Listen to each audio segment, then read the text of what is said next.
Mafia সরকার প্রায় 15 বছরের তাদের তৈরি করা যে জঞ্জাল 3 মাসে দূর করা সম্ভব নয়।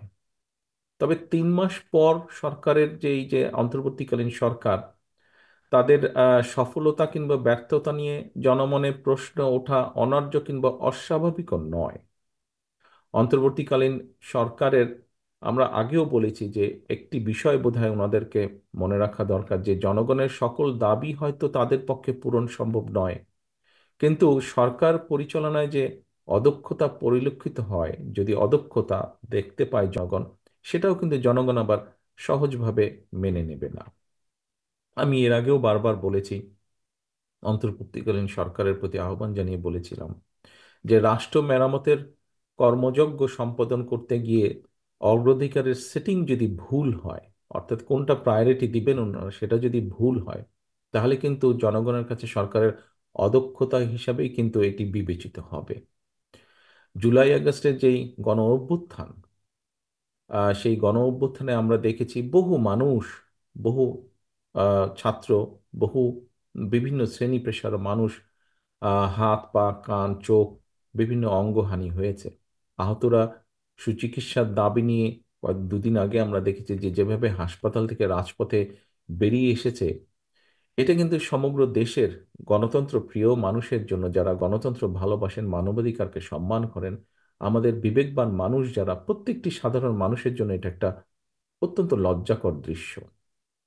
স্বাভাবিকভাবেই প্রশ্ন উঠতে পারে যে জুলাই আগস্টের ছাত্র জনতা যে বা জনগণের যে গণ অভ্যুত্থান, আহতদের চিকিৎসা নিরাপত্তা কেন অন্তর্বর্তীকালীন সরকারের অগ্রাধিকার লিস্টের নেই, বা থাকলেও কত নম্বরে ছিল।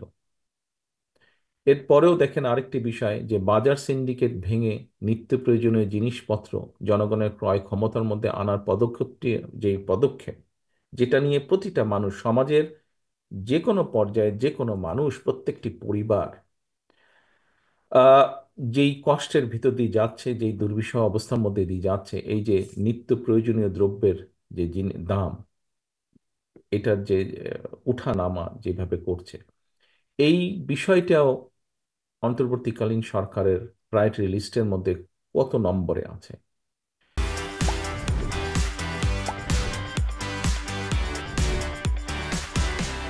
আমি সবসময় এর আগেও কয়েকবার বলেছি দৃষ্টি আকর্ষণের জন্য, যে অন্তর্বর্তীকালীন সরকারের সকল কাজ হয়তো সবার কাছে সাফল্য বলে বিবেচিত হবে না, কিন্তু অন্তর্বর্তীকালীন সরকারের ব্যর্থতা কিন্তু আমাদের সকলের ব্যর্থতা।